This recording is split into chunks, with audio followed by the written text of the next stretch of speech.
네, 이어서 Q&A 시간 갖도록 하겠습니다. Q&A 들어가기 전에 한 가지 좀 저는 이번 주에 하이라이트가 될 거는 이 ODL 볼륨 관련된 거라고 보이거든요. 이게 우연인지 모르겠는데 지금 ODL 얘기도 상당히 얘기가 많이 나오고 있죠. 빗소가 최대치를 찍었어요. 네, 우연하게도 어떻게 시기가 그렇게 됐는지 모르겠는데 스웨일이 끝난 다음날에 바로 역대 최고치를 찍어줬습니다. 그래서 보면은 보이시죠? 네, 지금 이게 불장대거든요. 근데 최근에 이미 불장대를 넘어서는 거 2방을 찍어줬어요. 그리고 이게 스웨일 끝나면서 갑자기 볼륨 폭발하면서 이 정도까지 찍은 상태거든요. 지금 보면 요것도 하루에 1000만 개 가까이 나오려고 하고 있어요. 지금 상황에서 한번 업비트랑 비교를 해볼까요? 국내는 이제 업비트가 굉장히 거래량이 많잖아요. 업비트가 요즘에는 하루에 이제 XRP 거래량이 얼마나 되는지 한번 좀 보겠습니다. 와우, 6천만 개. 아직 멀었군요. 날아가려면 멀었다. 이제 1000만 개 찍으려고 하는데 어쨌든 양에서는 많이 차이 나는 대신에 빗소는 대신에 실제 OD에 사용되는 볼륨인 거죠. 네, 물론 100%는 아닙니다만 대부분이 그런 상황입니다. 이거는 이제 스페큘레이션, 그냥 그거죠. 투기 거래. 나는 저가에 사서 비싸게 팔고 싶다. 하루에 거의 7천만 개네요. 한 7분의 1 정도까지 따라왔어요. 지금 현재 기준은 이제 10분의 1 정도 되고요. 10분의 1 살짝 넘는 정도. 어쨌든 하루에 지금 1000만 개를 돌파할 뻔했는데 상당히 많이 증가하고 있습니다. 아무래도 그 영향이 있을 것 같아요. 실제로 이제 머니그램 CEO가 그 얘기를 했죠. 스웨일에서도 어떤 얘기를 했냐면 4분기 때 램프업이라고 얘기했거든요. 그리고 내년 1분기 때는 더한 것도 보여줄 거라고 얘기를 했고 4분기 때 램프업이라고 하면 약간 뭐라고 표현해야 될까요? 우리나라 말로 약간 워밍업 다 풀었으니까 조금 더 보여줄게, 약간 이런 느낌이거든요. 나 이제 좀 몸 좀 풀었어, 이제부터 슬슬 보여준다, 이런 느낌으로 얘기한 거라 10% 정도 쓰고 있었잖아요, 멕시코 쪽으로. 머니그램이 처리하는 전체 볼륨에. 그래서 아무래도 램프업이니까 뭐 20%든 30%든 좀 끌어올리겠죠. 그래서 아마 정황상 그것 때문에 좀 많이 끌어오르는 거 아닌가 싶거든요. 그래서 이번 주 동안 한번 살펴봐야 될 것 같아요. 좀 살펴봐야 될 것 같고. 자, 여러분들이 또 질문 많이 주시는 게, 자, 질문 상당히 많이 주신 거, 그것도 설명드릴게요. 요즘에 페이먼트 트랜잭션이랑 페이먼트의 숫자가 많이 늘고 있거든요. 그래서 그 부분을 좀 설명드릴게요. 자, 중요한 거는 페이먼트 숫자 많이 올라도 의미 없다라는 게 아니고 TPS가 많이 올라도 의미 없어요, 이게 아니라 그 알맹이를 보시는 게 상당히 중요합니다. 항상 제가 말씀드리는 게 항상 최근에 이 TPS든 페이먼트 숫자든 트랜잭션 숫자든 뭐든 간에 많았지만은 그 알맹이를 보니까 알맹이의 속이 비어있기 때문에 별로 의미 없습니다 라고 설명드린 거지, 항상 그런 건 아니에요. 알맹이를 보는 게 중요합니다. 근데 이제 성공하시는 양반들은 이제 알맹이를 볼 줄 모르기 때문에 맨날 그냥 페이먼트 숫자만 올라가면 대박, 초대박, 대박 떴어, 이제 조만간 떡상이야 막 이러면서 얘기를 하는데 정말 그냥 웃게 만드는 얘기들이죠. 자, 보시면은 오른쪽 보시면 이제 이렇게 TPS가 많이 올라갔거든요. 불장대가 지금 한 이쯤으로 보입니다. 2018년 1월을 얘기하는 거 있죠, 이쯤이. 그래서 보시면은 한 160만? 근데 오늘날 최근에 이미 뛰어넘었어요. 180만도 찍어갖고 트랜잭션이 상당히 많은 숫자로 올라갔죠. 보시면 한 여기 10월 22일쯤부터 가파르게 올라가고 이렇게 팍 찍고 있거든요. 자, 더불어서 페이먼트 숫자 역시도 중요합니다. 페이먼트 숫자도 이 정도까지 올라갔었죠. 말도 안 되는 수치죠. 불장대가 요거밖에 안 되는데 지금 100만 가까이 다가갔다가 좀 떨어지고 있죠. 다시 30만으로. 그리고 여기 보시면 여기도 자, 트랜잭션 타입 중에 뭐가 중요하다고 했죠? ODL 자체는 ODL이 사용될 때 페이먼트가 늡니다. 단순 페이먼트가 돌아요. 어떤 페이먼트? A 계정에서 B 계정으로 뭐가 가는 거? XRP가 이동하는 게 늘죠. ODL이 쓰일 때. 그래서 페이먼트 숫자가 늘어날 수밖에 없거든요. ODL이 늘어날 때. 그래서 이 왼쪽에 보시면은 구성을 볼 수 있다고 했죠. 트랜잭션 보면 어카운트 셋, 계정 설정 변경하는 거, 오퍼 캔슬, 오퍼 크리에이트는 게이트웨이. 이제 XRP의 덱스라고 할 수 있는 게이트웨이라고 부른다고 했죠. 거기에서 마켓 메이커 주문, 오더북 쌓을 때 하는 게 오퍼 크리에이트, 그 주문을 취소하는 게 오퍼 캔슬이에요. 오더북 주문했다가 취소했다가. 그 트랜잭션이고, 방금 설명드린 페이먼트, A 계정에서 B 계정으로 XRP 이동하는 거, 또는 IOU가 이동하는 거 페이먼트고, 그 트러스트 셋은 이 XRP의 덱스라고 할 수 있는 게이트웨이랑 게이트웨이에서 만든 IOU 같은 거 쓰려면은 이 트러스트 셋, 제목 그대로 신뢰관계 맺는 게 필요하거든요. 트러스트 라인이라고도 하는데 그게 필요한데, 그런 종류의 트랜잭션, 그리고 셋 레귤러 키, 그 멀티 사인 같은 거 할 때, 또는 마스터 키 말고 다른 비밀번호를 받고 싶을 때 사용할 수 있는 거. 그러니까 그런 종류, 지금 설명드린 트랜잭션 종류가 굉장히 다양한데, 최근에 보면 요거 보이시죠? 최근에 보면은 페이먼트가 600만까지도 늘어났어요. 그러면 팩토리님 지금 얘기한 것처럼, 아니 트랜잭션 중에 페이먼트가 600만이 넘어갔어요. 이거 되게 좋은 거 아닌가요?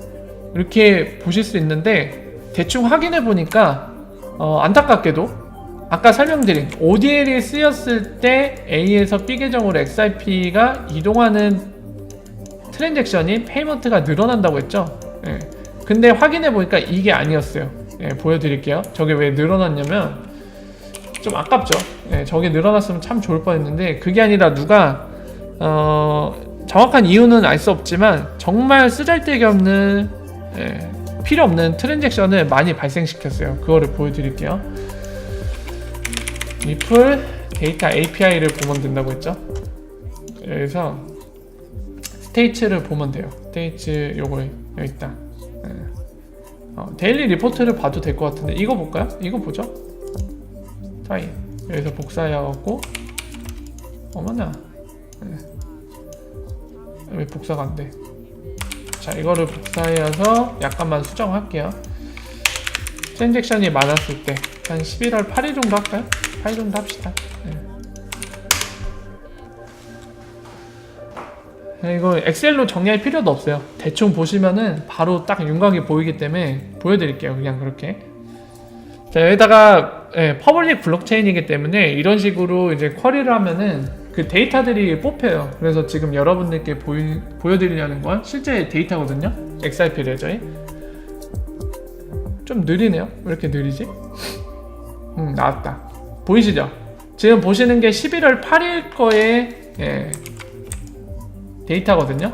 보시면은 이 TXHC는 그 트랜잭션의 해시값이에요. 그 고유값이라고 보시면 되고, 지금 보이시나요? BTC라고?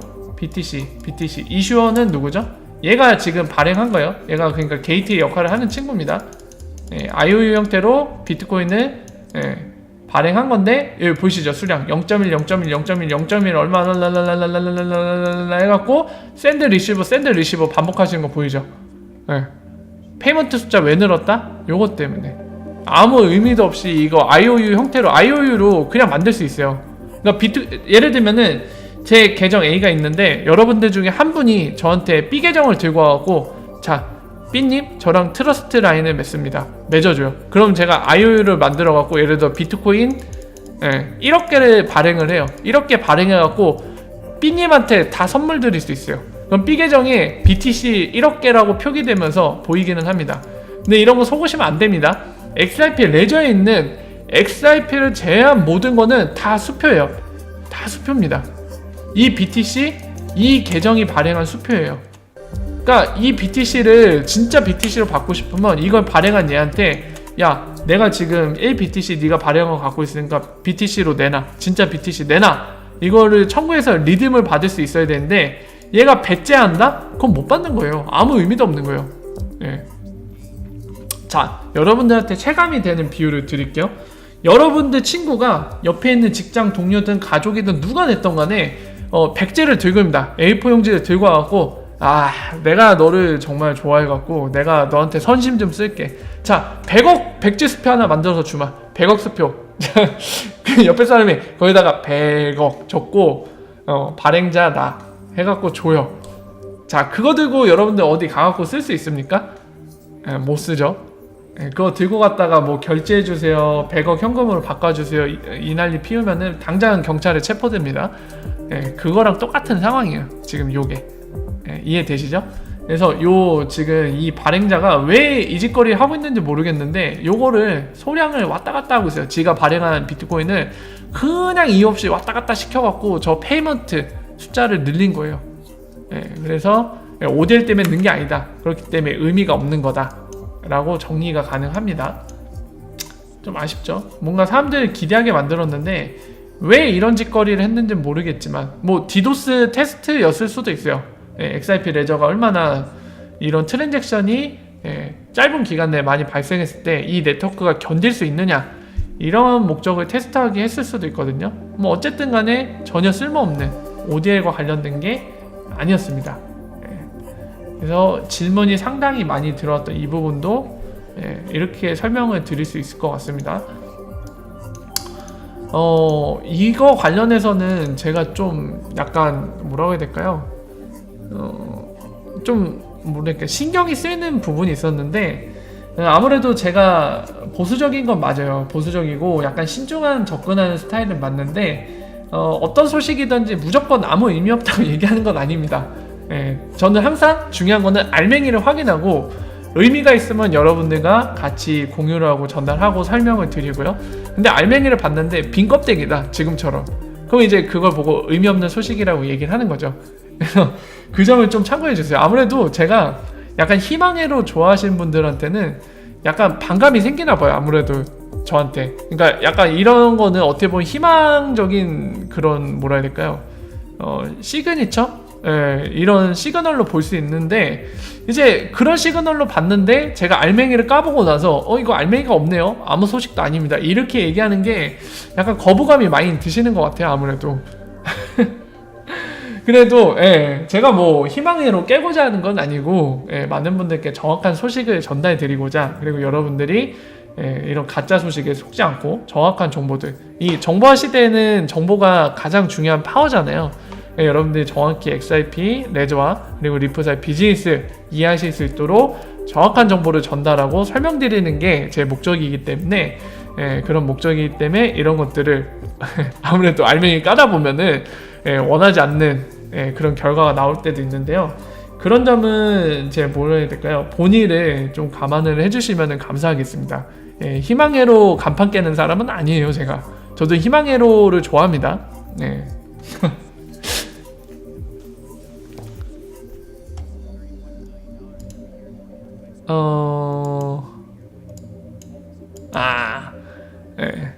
제주님 오셨네요. 아까 그거 설명드렸어요. 제주님. 아까 오시기 전에 1부 순서 때 이 부분은 설명드렸습니다. 마스 관련해서 설명을 했고요. 설명하면서 JP모르건 관련된 거 설명드리고 IP가 어떤 의미인지 설명해놨는데, 그거 한번 참고해보시고 그 내용에 좀 약간 미흡하거나 궁금한 점이 있었다 하시면 다음에 한번 같이 얘기 나눠보시면 좋을 것 같습니다. 제드가 파는 물량으로 가격이 최대한 영향 없도록 하겠다고 리프사가 말하지 않았나요? 이 질문 주셨는데, 그런 얘기를 한 적이 없는데 그런 생각은 갖고 있는 건 사실입니다. 그렇기 때문에 제드랑 법정 공방 끝에 그 합의를 받아냈죠. 하루에 팔 수 있는 물량 제한시켜놨잖아요. 볼륨 기준으로 해서. 그러니까 아무래도 그런 얘기를 한 적은 없지만 페알님이 얘기하신 그런 생각을 갖고 있기 때문에 전체 볼륨의 몇 %까지만 제드가 판매할 수 있도록 그렇게 제약을 걸어놨죠. 그런 생각은 갖고 있는 건 사실인 걸로 보입니다.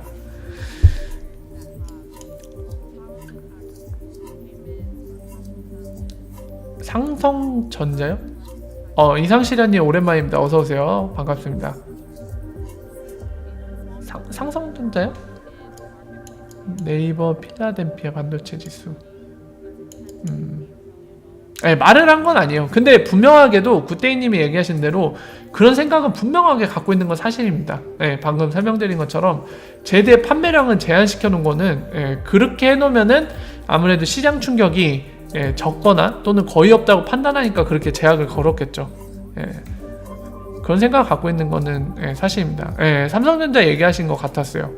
근데 앞에 그 박가수님이 얘기하신 앞에 내용을 제가 채팅창을 못 봐갖고 어떤 내용을 얘기하신 건지 되게 궁금하네요. 주신님의 내용 한번 볼까요? 내년에 이더리움이 2.0 업그레이드 되면 송금시 전송 속도가 엄청 빨라져 송금 시장에 진출하면 리프사보다 월등한 성과를 낼 것이란 얘기가 있는데 어떻게 생각하시나요? 그냥 무시하고 있습니다. 좀 어려워 보여요. TPS가 빠른 것도 빠른 건데 일단은 얘기를 해볼게요. 좀 별 관심도 없고 거기에 대한 생각도 없기는 하지만 좀 이제 얘기를 꺼내셨기 때문에 좀 얘기를 해보겠습니다. 첫 번째, XIP의 TPS를 일단 역전을 시킨다는 부분을 좀 다뤄볼게요. 참고로 XIP가 지금 홈페이지 잠깐 볼까요? 1500 플러스 TPS라고만 적혀 있는데 사실 스펙상으로는 30만 TPS가 넘어가는 상태입니다. 이미 넘어가요. 보시면은 보이시죠? 1500만 기재를 하고 있죠. 1500만 얘기하고 있는데 지금 보이시죠? 요거랑 더불어서 어느 부분 봐야 되냐면 지금 여기 적혀있는 거 설명드리고 가야겠다. 그냥 여기 보세요가 아니라 자, XIP가 현재 24시간 일주일 내내 초당 1500 트랜잭션을 1500개의 트랜잭션을 핸들링할 수 있다는 얘기를 하고 있잖아요. 그러면서 어떻게 됐죠? Can scale to 확장할 수 있다고 얘기하죠. 비자가 처리하는 만큼 확장할 수 있다고 하는데 2019년 7월 15일 기준으로 비자가 65,000 플러스를 처리하고 있다고 돼 있죠. 그죠? 근데 어디 있더라? 지금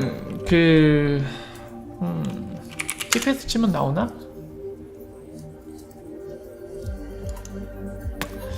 지금 보면은 여긴 안 나있네.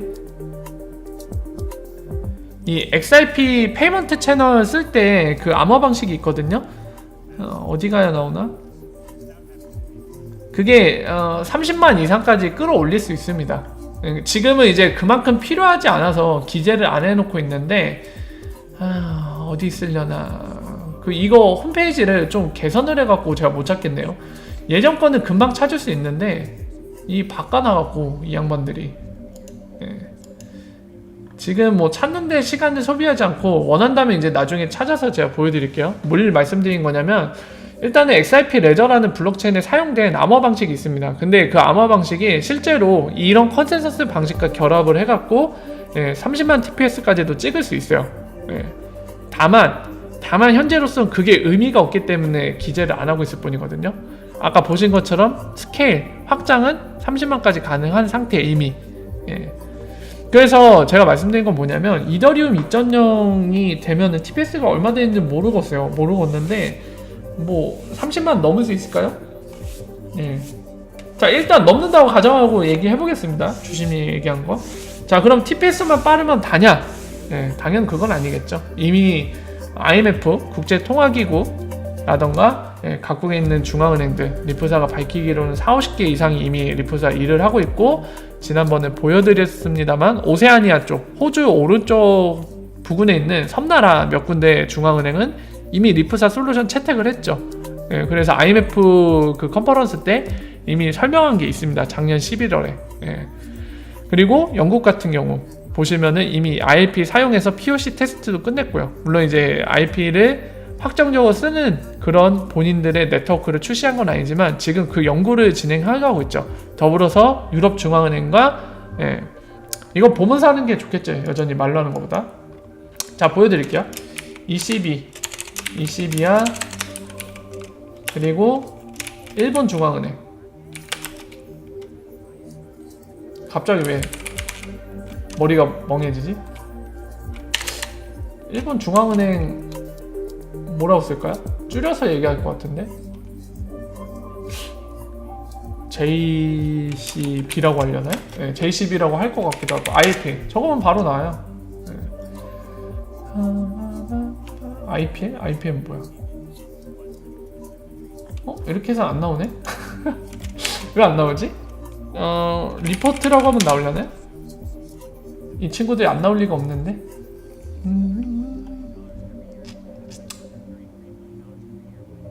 요건가? 포스 리포트.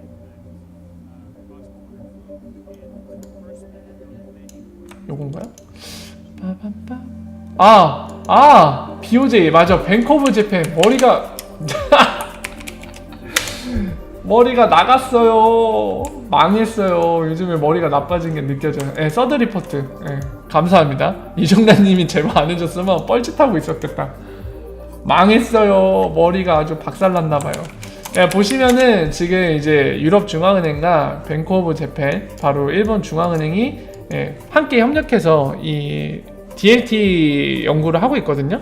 근데 이게 2019년 6월 4일 건데 여기에서 IRP를 썼다라고 얘기를 하고 있어요. 아예 대놓고 리프사가 만든 프로토콜인 IRP로 테스트를 했다. 어떻게? 유럽중앙은행과 뱅크 오브 재팬, 일본 중앙은행 서로 다른 네트워크의 연결을 IRP로 해서 성공했다. 이게 나오고 있습니다. 공식적으로. 자, 근데 이더리움 이제 시작해갖고 아무것도 없는 상태에서 리프사가 이만큼 이뤄놓은 거를 뒤늦게 따라온다. 물론 이더리움 2.0이 돼갖고 리프사를 역전하는 거, 그리고 리프사가 지금 하려는 분야를 리프사 꺼져! 이래놓고 자기들이 딱 먹는 거 불가능하다고는 얘기 안 할게요. 미래일은 어떻게 되는지 모르는 거니까요. 그 누구도. 하지만은 현실적으로 좀 어렵지 않을까요? 이더리움이 애초에 그런 쪽에 특화된 것도 아니고, 그리고 이더리움 재단에 금융 전문가 하나도 없잖아요. 뭐 있다고 해도 한두 명 있어갖고 지금 리프사 회사 자체가 막 여러분들 잘 아시는 되게 굴지의 금융회사도 있죠. 글로벌 금융회사. 거기서 일했던 양반이 400명 정도로 구성이 되어 있는데 이게 감당이 되겠습니까? 저는 좀 현실적으로 어렵다고 보여지거든요. 여러분들 생각은 어떠신지 궁금합니다. 주신님 생각도 어떠신지 궁금하고요. 불가능은 아니지만 어렵지 않을까, 그렇게 생각이 되어집니다.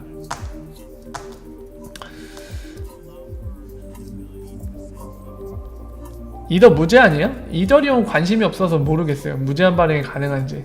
근데 2.0 되면은 그거 바꾸나요?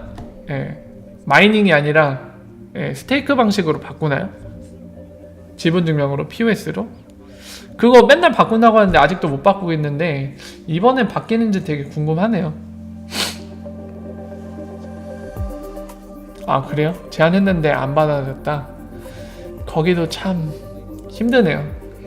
비탈릭을 보면은 잘은 모르겠어요. 관심이 있는 편이 아니라 뭐 관련된 소식을 워낙 안 보니까 잘은 모르는데, 보면은 나름 그런 비전을 갖고 있는 사람인 것 같아요. 갖고 있는데 뭔가 약간 느낌상 그 이상과 실제 본인들이 하고 있는 게 아직 갭이 많이 차이 난다는 그런 느낌?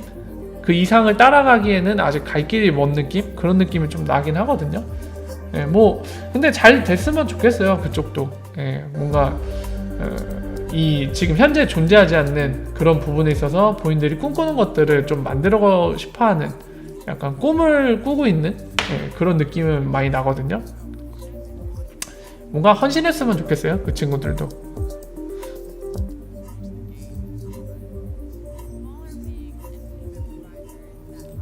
레벨 다운 같아요? 아니, 저는 근데 POS로 바꾸면은 오히려 나은 것 같은데요. 마이닝은 진짜 답이 없는 것 같아요. 마이닝은 너무 비효율적이에요. 전기도 너무 많이 먹고, 나중에 비트코인 같은 경우는 그 공급량이 딱 정해져 있고 캐다 보면은 이제 마이닝 끝나잖아요. 그러면 그때는 이제 컨센서스 자체가 이제 수수료로 커버해야 되는 상황인데 너무 비효율적인 것 같아요. 설계를 좀 수정해야 되지 않을까 싶거든요. 그렇게 전기를 낭비해가면서, 그리고 더군다나 해시 공격 자체가 존재하는 구조는 좀 뭔가 개선이 필요한 걸로 보입니다.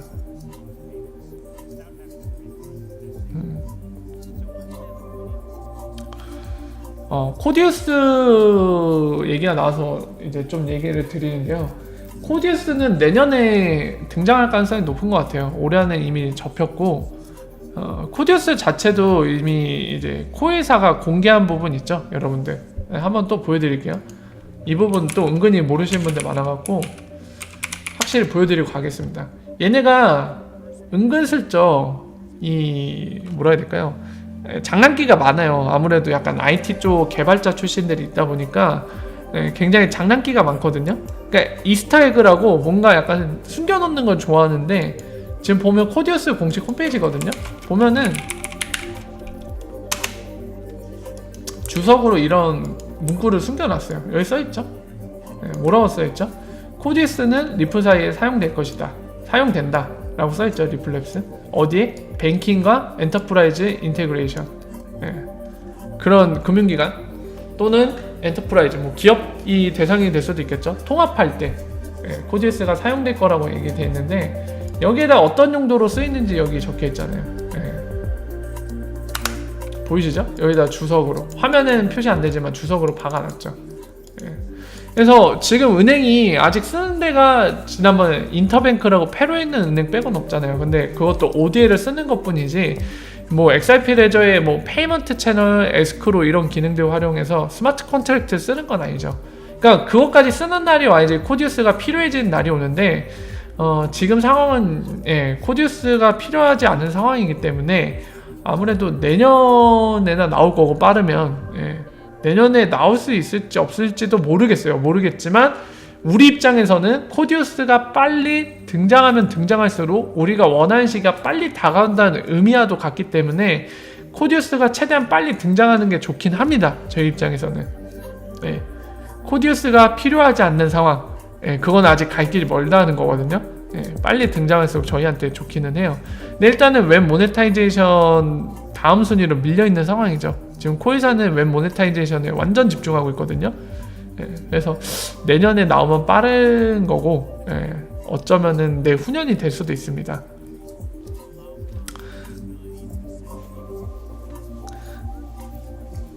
반도체 지수요? 이거는 그 주식 관련된 건가요? 10년이요? 이게 뭐 얘기하다가 나온 거예요, 가수님? 반도체 지수 인덱스군요. 10년? 10년치? 최대.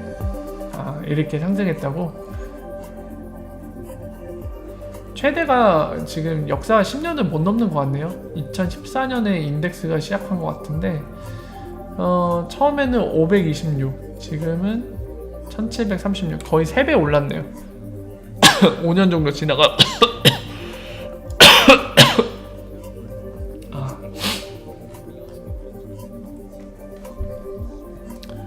리프 주식이 오른다는 사람이요? 리프 주식은 아직 그 비상장이라 시장가를 알 수가 없죠. 리프 주식은 어떻게 되려나요? 나중에 이제 상장을 하려나요? 시장에다가?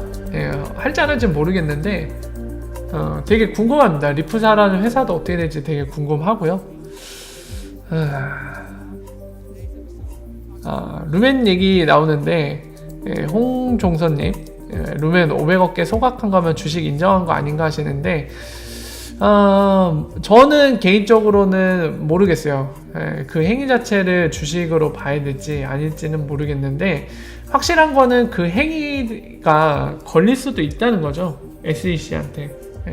그때 잠깐 같이 봤습니다만, SEC의 조항에 따르면 그런 버닝이죠. 소각 행위를 통해서 시장 가격에 영향을 미치는 그런 행위는 증권에 해당된다고 하고 있기 때문에 걸릴 수도 있겠죠. 근데 모르겠어요. 워낙 지금 스텔라 루멘이 사실 냉정하게 얘기하면은 뭔가 두각을 드러내는 게 없죠. 사실 수면 위로 뭔가 드러나는 게 전혀 없습니다. 리프사는 지금 뭐 실제 세계 최대 송금업체 머니그램이 실제로 쓰고 있잖아요. ODA를 멕시코 구간에 10%나 쓰고 있고, 아까 보신 것처럼 오늘날 역시 굉장히 상승 중인데, 스텔라 루멘은 실제 비즈니스에 쓰이는 게 전혀 없잖아요. 그러니까 뭔가 얘기되기에도 좀 애매한 것 같아요. 아무것도 없어갖고.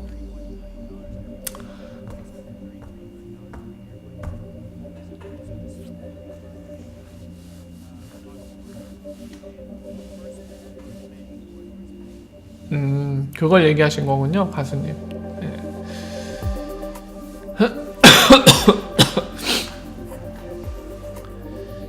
개인 보유분 버닝이라 피하지 않을까요? 라고 말씀하셨는데 그것도 되게 중요한 것 같아요. 정성호님이 얘기하신 것처럼 스텔라 재단이 이제 스텔라라는 네트워크를 만든 걸로 돼 있다. 그리고 스텔라가 재단이 보유하고 있는 건 지금 버닝을 한 거잖아요. 그러면은 증권법에 저촉될 가능성이 높은 것 같아요. 근데 만약에 리플사랑 동일하게 그냥 개개인들이 이미 만들고 나서 만약에 기부를 받은 형태로 스텔라 재단이 보유하고 있는 거다. 그럼 약간 피해갈 가능성이 있겠죠. 있을 텐데 그게 아니라면 좀 걸릴 가능성이 있어 보입니다.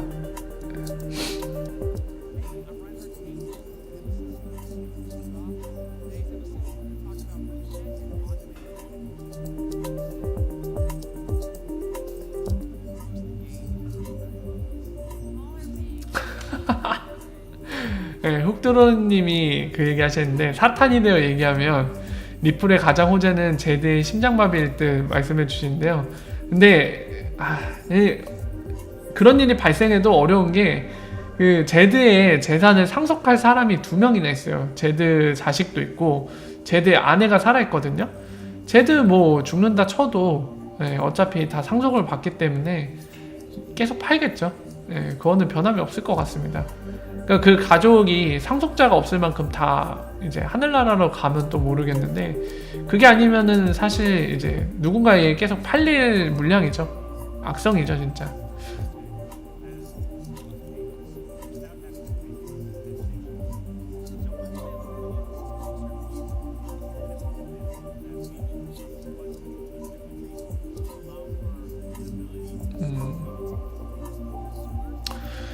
유성민 님이 이제 그 얘기 하시는데요. 도이치뱅크 안 좋은 상황이 발생한다면 전 세계 은행이 직접 이 여파가 발생할 듯 한데, 그러면 XRP에 어떤 영향을 미칠까요? 하셨는데, 사실, 모르겠어요. 직접적인 영향을 줄 건 없어 보이고요. 어차피 리프사가 지금 원하는 부분은 크로스보더 페이먼트에 한정되어 있거든요. 그러니까 뭐 세계 경제에 다시 위기가 간다 또는 가지 않고 뭐 다른 기타 상황이 발생한다.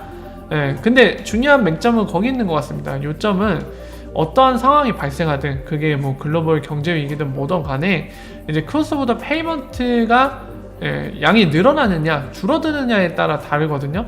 근데 이 질문이 비슷한 맥락의 질문이 이전에도 나와서 제가 같이 여러분들이랑 자료를 본 적이 있습니다. 2008년 9년 그때 이제 미국발 세계 경제 위기가 왔었죠. 그래서 그때 크로스보더 페이먼트가 늘었는지 줄었는지 봤는데 줄었었어요. 그 전까지는 전반적으로 늘고 있던 크로스보더 페이먼트 시장이 그 글로벌 경제 위기 겪을 때쯤에 주춤해서 마이너스로 돌아섰어요.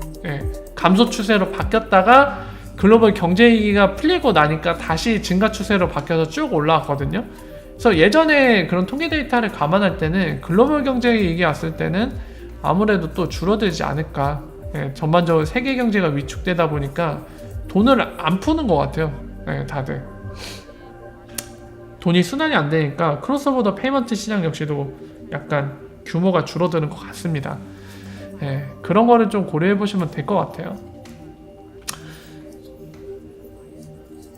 제이스킴님, 팩토리님 내생남인데 혹시 서울대나 하버드 나왔나요? 아니에요. 전혀 아닙니다.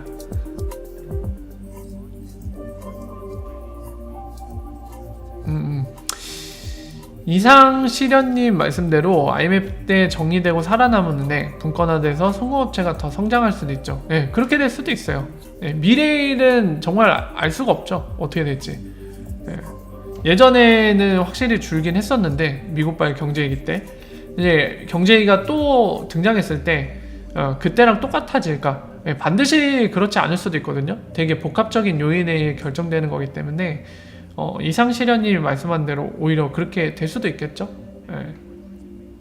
지켜봐야 될 것 같습니다. 근데 중요한 포인트는 그래요. 아까 말씀드렸지만 어떤 일이 벌어지건 간에 크로스보더 페이먼트 시장의 규모가 늘어나면은 뭐 세계 경제가 위기가 와도 리프사한테 좋은 거고요.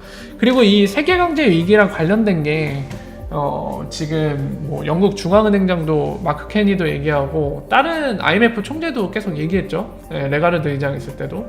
그리고 이제 세계 금융인사들이 계속 얘기하는 게 달러 중심의 지금 이런 세계 경제 시장, 요거에 대해 굉장히 불만을 품고 있는 사람들이 많거든요. 왜냐면 지금 달러 위주로 시장이 돌아가기 때문에 달러 자체가 위기에 빠지면, 그러니까 그 가치가 절하되는 순간에 가치에 엄청난 타격을 받을 수밖에 없거든요.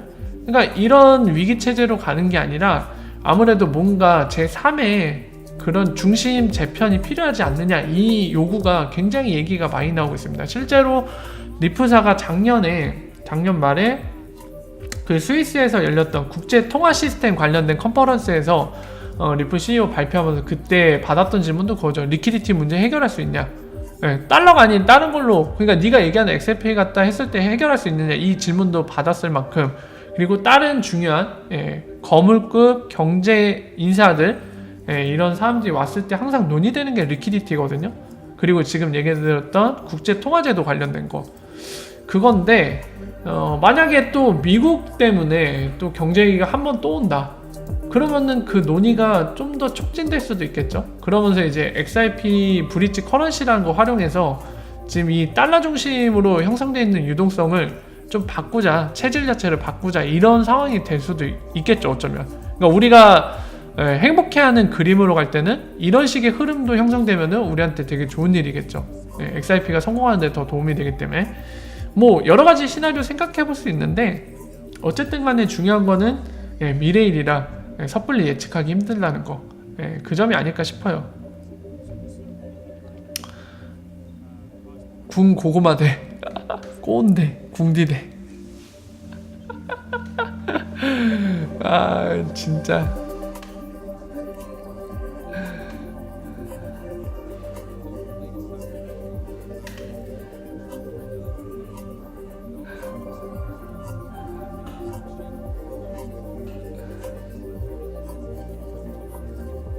세계경제 전부 박살나요? 도이치뱅크 작살내면? 자 그러면은 도이치뱅크의 영향력 한번 보러 갈까요? 세계은행 순위.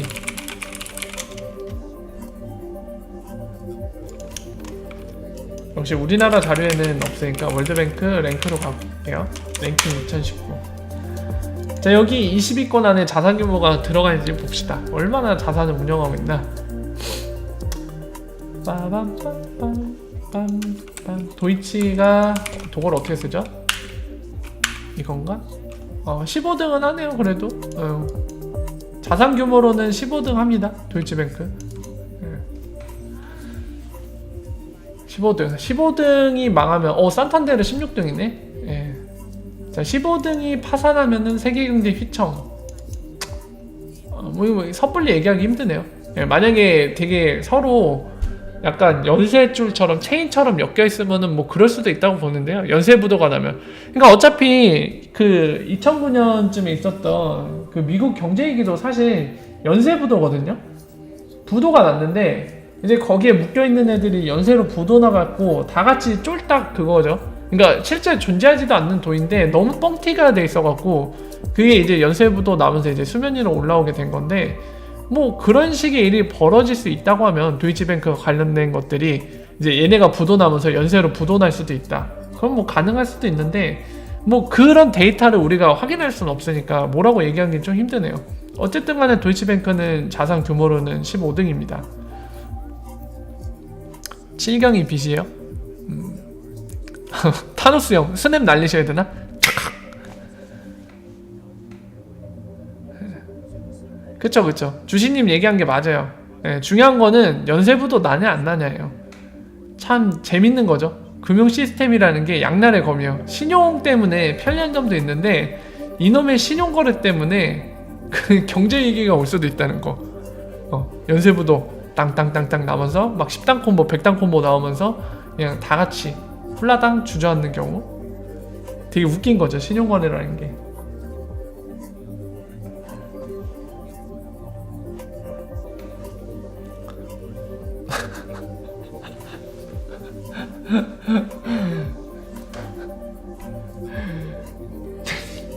진짜 여러분들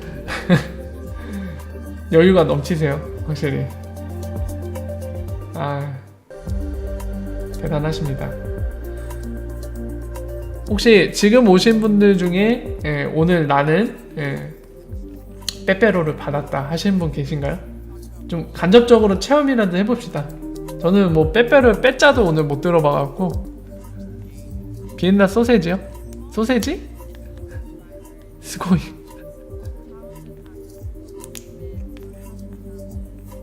도이치 소시지.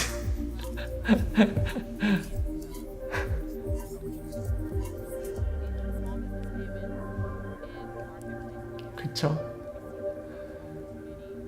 전 솔직히 저도 크게 관심은 없어요. 솔직히 얘기해서 뭐 도이치뱅크 파산한다는 얘기 있는데 글쎄요. 그게 뭐 파산할지 안 할지 정확한 데이터도 지금 사실 없죠. 말은 무성하고 뭐 지금 얘네 파생상품 뭐 아까 얘기하시는데 모르겠어요. 네. 근데 그 상품을 쥐고 있는 사람들이 이제 제가 파산한다고 해서 그 돈을 못 받는다고 해서 연쇄적으로 이제 부도나면서 파산되면은 그때 문제인데, 그렇게 될지 안 될지를 우리가 전혀 알 수가 없죠. 네. 그러니까 뭐라고 얘기하기도 힘들고 뭐 알아보려고 해도 알 수도 없고 그런 문제 같아서 제 눈에는 그냥 저도 특별히 관심은 없습니다. 어떻게 뭐 대응할 수 있는 부분도 아니고요. 미국 쪽 파생상품 규모가 어마어마해요. 그러니까 중요한 건 그거 같아요. 규모도 규모인데 얘네 상품을 들고 있는 애들이 얘네가 파산나갖고 거기에 대한 지불 능력을 잃어서 돈을 못 받는다고 했을 때 걔네들 역시도 채권자들이 같이 이제 연쇄부도 나면은 그때는 문제인데, 만약에 그 규모가 작거나 거의 없다 하면은 문제될 건 없어요 사실상. 포인트는 거기에 있습니다. 근데 그 데이터를 확인할 수 있는 방법이 없어요. 뭐 육경이든 뭐가 됐던 간에 이 채권자들이 얘네가 지불 능력 잃어서 돈을 못 받는다고 해서 이제 뭐 망하면은 연쇄 부도나면 이제 문제인데, 그게 아니라면 또 문제될 건 없거든요. 이제 뭐 그 친구들은 되게 불쌍해지는 거긴 한데, 그렇다고 글로벌 경제 위기가 오진 않겠죠. 아니 주가가 중요한 거 아니죠. 주가가 중요한 게 아닙니다. 주가가 중요한 게 아니라 경제라는 거는요 다 똑같아요. 우리나라 IMF 온 것도 똑같고 모든 맥락은 항상 동일합니다. 어떤 애가 파산이 되든 뭐 부도가 나든 간에 그 얘네 채권자 돈을 받을 권리가 있는 친구도 있잖아요. 근데 그 돈을 못 받음으로 인해서 그냥 자기만 망하면 상관없는데, 문제는 그 돈 갖고 얘네들도 뭐 어디에다가 돈을 막 줘야 되는 상황일 수도 있단 말이에요. 그러니까 또 다른 누군가에게는 이 사람들이, 예를 들면 도이치뱅크의 채권자들이 또 이 사람이 도이치뱅크한테는 채권자지만 또 누군가한테는 채무자일 수가 있어요. 근데 이거를 만약에 얘네가 망함으로써 본인의 권리를 챙기지 못함으로써 다른 채무자한테 본인이 그걸 지불을 또 못 해버린다. 그럼 연쇄부도거든요. 근데 그게 줄줄이 사탕으로 이어지면서 하면은 진짜 세계 경제 오는 거죠. 모기지론도 마찬가지였고, 그런 식으로 너무 뻥튀기 된 돈이 너무 많아서 그게 지불 능력을 다 잃어버려서 연쇄부도 나면서 다 같이 망한 거고, 뭐 IMF도 마찬가지죠. 그런 식으로 진행이 돼버린 겁니다. 본질은 다 거기 있어요. 이 신용이라는 게 그래서 무서운 거예요. 있지도 않은 돈을 이렇게 막 말도 안 되게 만들어내갖고 이걸 연쇄부도 형태로 만들어버리면 그때 위기가 오는 거죠. 얘네도 마찬가지입니다. 본질은 거기 있는 거예요. 뭐 주가 이런 거 다 뛰어나서 그냥 얘네 이제 채권자들, 채무자들 관련된 친구들이 연쇄부도 나면 다 같이 이제 위기 오는 거고, 그게 아니면은 그냥 그 이해관계자만 망하는 거죠. 도이치뱅크 파산하고 이들의 채권자만 돈을 못 받아서 망할 뿐이죠.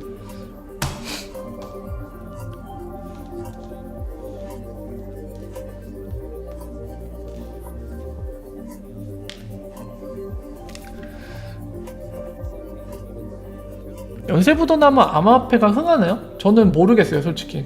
연쇄부도나무 암호화폐가 흥에 대해 이유가 있을까요? 안전자산이라고 이쪽에 돈이 몰린다? 뭐 그러면은 상대적인 가치는 올라갈 수는 있겠죠. 뭐 그럴 수는 있을 것 같네요. 근데 저는 뭐 필연적으로 경제위기 오면은 암호화폐가 흥한다, 이 공식이 반드시 성립할 걸로는 안 보이거든요. 어쨌든 제 개인적인 견해는 그렇습니다. 근데 뭐 제가 신영선님이나 그런 거물급 경제계 인사처럼 엄청난 인사이트가 있는 것도 아니기 때문에 그냥 제 개인적인 생각으로 그냥 들어주시면 될 것 같아요. 그냥 제 개인적으로 그렇게 생각하고 있어요. 제가 아는 지식을 바탕으로 봤을 때는 어떤 점을 봐야지 경제위기에 왔을 때 암호화폐가 반드시 떡상하나, 이유를 못 찾겠어요 저는. 베네수엘라요? 베네수엘라는 사실 그 아예 나라 망한 거잖아요 그거. 걔네 법정화폐 자체가 완전 가치를 잃어버린 거잖아요. 약간 특수한 경우로 보여지는데 약간 다르죠 경우수가.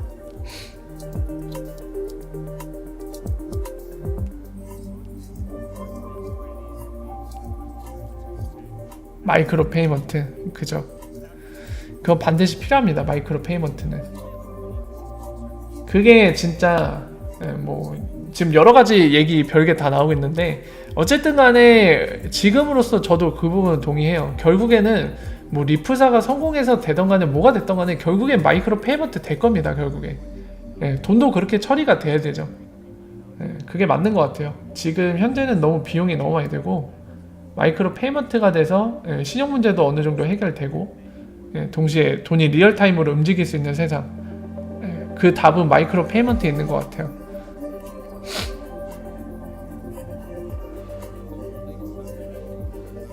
나노S 안전한가요?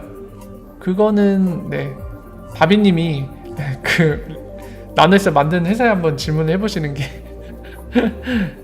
경제이기 외환이기 어떤 게 더 무섭냐고요? XIP 떡락이 제일 무섭죠. 사실 경제이기 외환이기는 저는 솔직히 크게 관심은 없어요. XRP에 관심이 많은데 여러분들 확실히 세계 경제에도 관심이 많으시네요.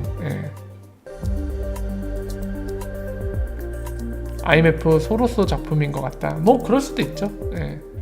뭐 그런 얘기 많이 있죠. IMF나 이런 뭐라 해야 될까요? 국제 기구들도 사실은 이제 그 소수의 집단들, 엄청난 영향력을 갖고 있는 소수의 집단들이 본인들의 이권을 챙기기 위해 만든 조직에 불과하다 뭐 이런 얘기도 있는데 그것도 저는 별 관심 없어요. 그게 사실일 수도 있고 아닐 수도 있는데 확인할 방법이 없으니까 그냥 그럴 수도 있고 아닐 수도 있지 그냥 이렇게 생각하고 있습니다 저는.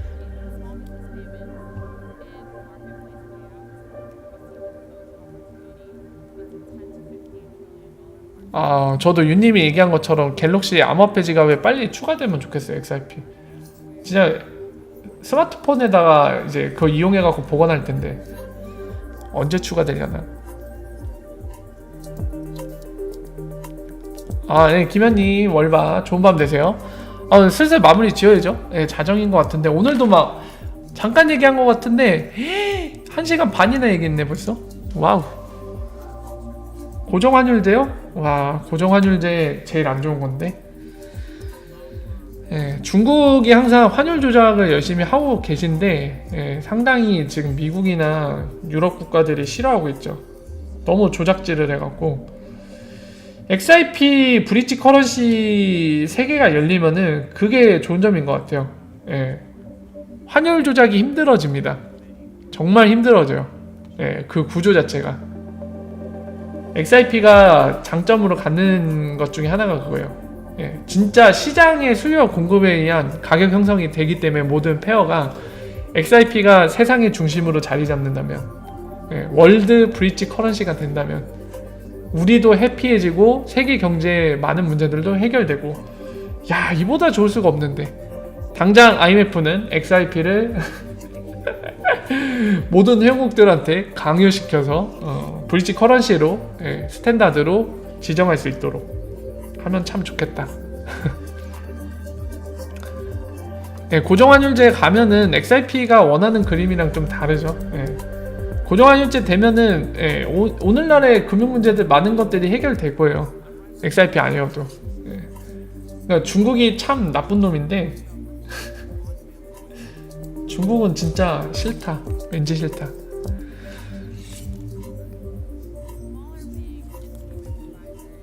ILP도 같은 맥락에서는 필요하죠. 뭐 우선순위는 없는 것 같아요. ILP도 리프사가 이제 서로 호환성 없는 네트워크 연결하기에 지금 무기로 쓰는 거고요. 서로 상호 호환이 되려면은 ILP가 반드시 필요하죠. 뭐 우선순위가 있는 건 아닙니다. 둘 다 필요한 거예요.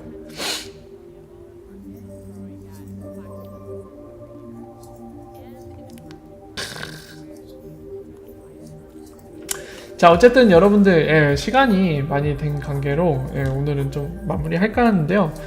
여러분들 진짜 세계경제에도 관심 많으신 분들 많이 계시고 얘기하다 보니까 이런저런 얘기하다 보니까 시간 가는 줄도 또 몰랐네요. 근데 오늘은 확실히 뭐 여러분들 제 목소리에서 느껴지시는지 모르겠는데 진짜 피크예요. 이번 주 생각만 해도 한숨이 나오는데 아마 이번 주 주말까지 저는 죽어라 일만 할 것 같습니다. 느낌이. 그래서 이번 주는 다소 많이 지쳐있는 제 목소리를 많이 들으시게 될 것 같은데 저도 많이 피곤하긴 하지만 거의 깨어있는 한 12시간 정도는 매일 일을 하는 것 같아요. 지금 12시간 일하고 나머지 시간 뭐 잠자거나 씻거나 뭐 그런 것 같은데 저도 이런 상황이지만 좀 힘을 내보도록 하겠습니다. 그리고 더불어서 지금 XRP도 얘기 들어보니까 가격이 많이 내려가고 있는 것 같은데 부디 좋은 소식들, OD에 관련된 사용 소식, 그러니까 이제 정확히 좀 디테일을 가미하면 이제 사용량이 늘어나는 소식들이 계속 들려서 그리고 새로운 통로가 열리는 소식들이 들려갖고 저희가 기다리는 그런 소식들, 우리가 기다리는 미래가 조금이라도 점점 가까이 다가올 수 있기를 바라면서 오늘 마무리 짓도록 하겠습니다. 저도 좀 힘내볼게요. 많이 피곤하긴 한데 목소리 팍 주고 저도 좀 힘을 내서 여러분들 찾아뵙도록 하겠습니다. 오늘은 좀 지쳐있는 목소리일지 몰라도 내일은 좀 힘을 바짝 줘갖고 내일 다시 찾아뵙도록 하겠습니다. 오늘 여러분들 소중한 시간 내주셔서 감사하고요. 오늘 좋은 밤 되시길 바라며 내일은 좀 더 힘찬 모습으로 찾아올 수 있도록 하겠습니다. 오늘 좋은 밤 되시고요. 여기서 인사드리고 물러가도록 하겠습니다. 월바월바 좋은 밤 되세요.